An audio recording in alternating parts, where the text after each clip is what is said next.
Welcome to Math Zone African Motives.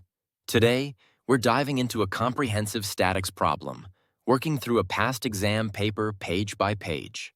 In this video, you will learn to solve a complex beam problem from scratch and find the centroid of a composite shape.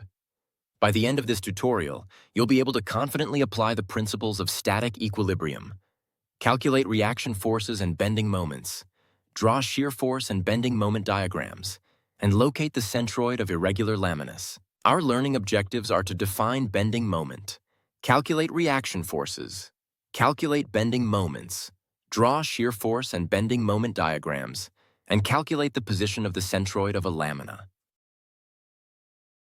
We'll begin with question 4.1, which asks for a definition. The question is, define bending moment. Take a moment to think about how you would define this term in your own words. It's a fundamental concept in statics. The memo provides a clear definition. A bending moment at any section of the beam is the algebraic sum of the moments about the section of all the forces to the left or right of the section. Let's break that down. Imagine you have a beam and you cut it at a certain point. The bending moment at that cut is simply the sum of all the turning effects, or moments, that all the forces to one side of the cut are creating about that point. So, it's the algebraic sum of the forces to the left of the cut, multiplied by their distances to the cut. The term algebraic sum is important. It means we have to be consistent with our sign convention.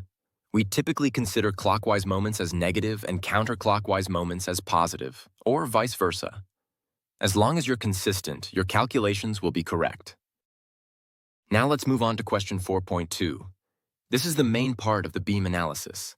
The question states, consider the beam in Figure 1 below and answer the following questions. We'll be calculating reaction forces, bending moments, and drawing diagrams. The first step in any beam problem is to clearly understand the setup. Let's redraw the beam and identify all the loads and supports. Here we have a simply supported beam from point A to D with an overhang to point E. There's a uniformly distributed load, or UDL, from A to B. We also have 3-point loads, or concentrated loads, at B, C, and E, and another UDL from C to D. The total length of the beam is 10 meters. The supports at A and D will exert upward reaction forces to keep the beam in equilibrium. Our first task is to calculate these unknown forces. So, for our learning objective, we are now going to calculate the reaction forces at points A and D. The principle of static equilibrium tells us that for the beam to be stationary, two conditions must be met. The sum of all vertical forces must be 0, and the sum of all moments about any point must be 0. We can write these as, the sum of forces in the y direction is 0, and the sum of moments is 0. We'll use the moment equation, Sm equals 0, to solve for the unknown reaction forces. Let's start by taking moments about support A. This will eliminate the unknown force at A from our equation. Taking moments about A means we'll consider all clockwise moments as positive and all anticlockwise moments as negative relative to point A. Let's calculate the moments about A. The reaction force at D, let's call it RD, creates a counterclockwise moment, so it will be negative.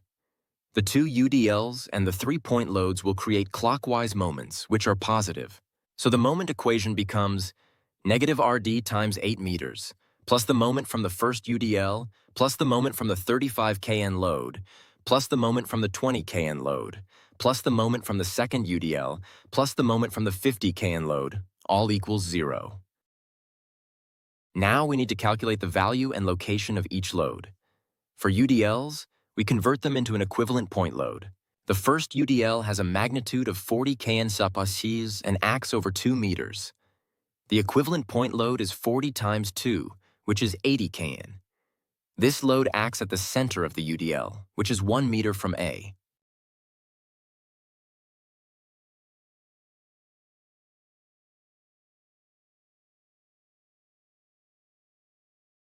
The second UDL is 35 kN CO over 3 meters. The equivalent load is 35 times 3, or 105 kN. It acts at the center of that 3-meter section, which is 1.5 meters from C. The total distance from A to C is 5 meters, so its distance from A is 5 plus 1.5, which is 6.5 meters.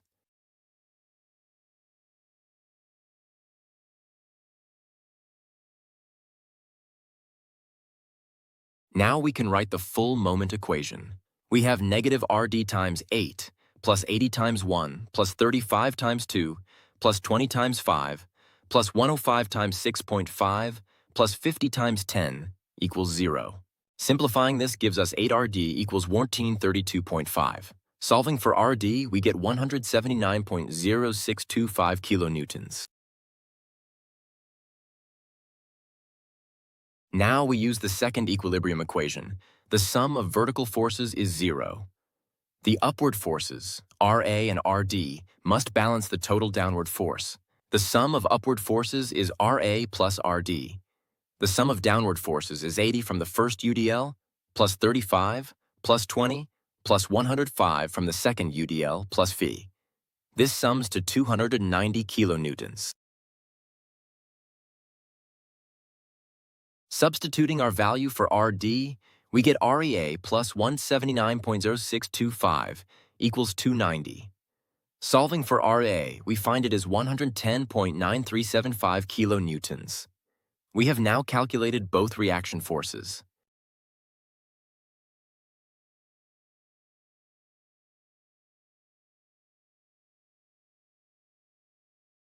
Our next task is to calculate the bending moments at key points along the beam. We need to calculate the bending moments at points B, C, and D. Remember our definition of bending moment: the sum of moments of forces to one side of a section. We'll always work from the left side of the beam, using a standard sign convention where clockwise moments are positive and counterclockwise moments are negative. This means upward forces on the left side create a positive moment, and downward forces create a negative moment. Let's start with the moment at point B. At point B, the only forces to the left are the reaction at A and the first UDL. The moment at B is the moment from RA, which is positive, minus the moment from the UDL. The moment is RA times 2 meters, minus the equivalent load of the UDL, 80 kN, times its distance from B, which is 1 meter. This gives 110.9375 times 2 minus 80. The result is 141.875 kilonewton meters. Next, the moment at point C. The forces to the left of C are RA, the first UDL, and the point load at B. So we have RA times 5, minus the UDL's equivalent load of 80 times 4, minus the point load of 35 times 3. This calculation gives us 109.9375 times 5 minus 320 minus 105. The result is 129.6875 kilonewton meters. Finally, the moment at point D, which is where the second support is located. The forces to the left of D are RA, the first UDL, the load at B, the load at C, and the second UDL. Calculating each moment gives us 110.9375 times 8, minus 80 times 7, minus 35 times 6, minus 20 times 3, minus the second UDL's equivalent load of 105 times 15. Performing the subtraction, we find that the bending moment at D is 100 kilonewton meters. This negative sign indicates a counterclockwise bending effect at this support point. A quick check. The moment at the end of a simply supported beam should be 0. Let's find the moment at E to confirm. ME equals MD plus 100, which is 100 plus 100 each equal. Our calculations are consistent. We've done the calculations. Now for the visualization. We're going to draw the shear force and bending moment diagrams. This question asks us to draw these diagrams based on our calculations. A shear force diagram, or SFD, plots the shear force along the length of the beam. It shows how the internal cutting force changes. A bending moment diagram, or BMD, plots the bending moment. It shows how the beam is trying to bend. Our SFD will use these points and lines. It starts at R sub A, decreases linearly under UDLs, drops vertically at point loads, and stays constant in between. Notice that the slope of the SFD is equal to the negative of the load intensity. Let's draw that diagram. It starts at 110.9375 at A, drops to 30.9375 at B, then it jumps down to negative 4.0625 at B, stays flat to C, then jumps down to negative 24.0625. It drops to negative 129.0625 at D, then jumps up to 50 due to the support, and finally drops to 0 at E. Our BMD uses these moment values. It starts at 0 at A and E. The moment is 141.875 at B, 129.6875 at C, and negative 100 at D. The shapes of the curves are determined by the loads. Between UDLs, it's a parabola. Between point loads, it's a straight line. Notice that the slope of the BMD is equal to the shear force. Let's draw the BMD. It's a parabola from A to B, a straight line from B to C, another parabola from C to D, and a straight line from D to E. The diagram matches the values we calculated. Now let's tackle the final part of this question, 4.3. The question asks us to calculate the position of the centroid of the lamina shown in Figure 2. A centroid is the geometric center of an object. For a two-dimensional shape like this lamina, it's the point where the entire area of the shape can be concentrated. Since this shape is symmetrical about the x-axis, we only need to find its horizontal position, which we call x-bar. To find the centroid of a composite shape, we use this formula. X-bar equals the sum of each component shape's area multiplied by its own centroidal distance, all divided by the total area. This is the first moment of area divided by the total area.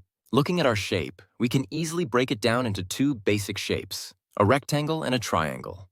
We'll label the rectangle A1 and the triangle A2. So we have shape 1, the rectangle with width 60 and height 50, and shape 2, the triangle with base 50 and height 50.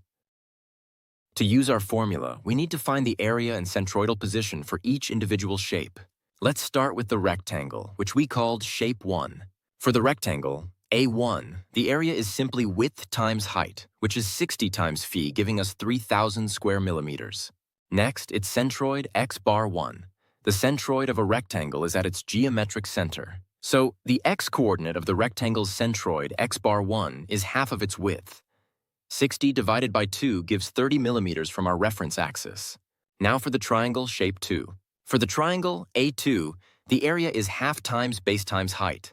That's 0.5 times 50 times 50, which is 12 and 50 square millimeters. The centroid for a triangle is 1/3 of the way from its base to its apex. This is a crucial formula to remember. So the centroid of the triangle is 50 divided by 3, which is approximately 16.667 millimeters from its base. But be careful here. This distance is measured from the triangle's own base. We need to find the distance from our global reference axis, the left edge of the rectangle. To get x bar 2, we must add the width of the rectangle to the triangle's centroidal distance. So, x bar 2 is 60 plus 16.6667, which gives us 76.67 millimeters.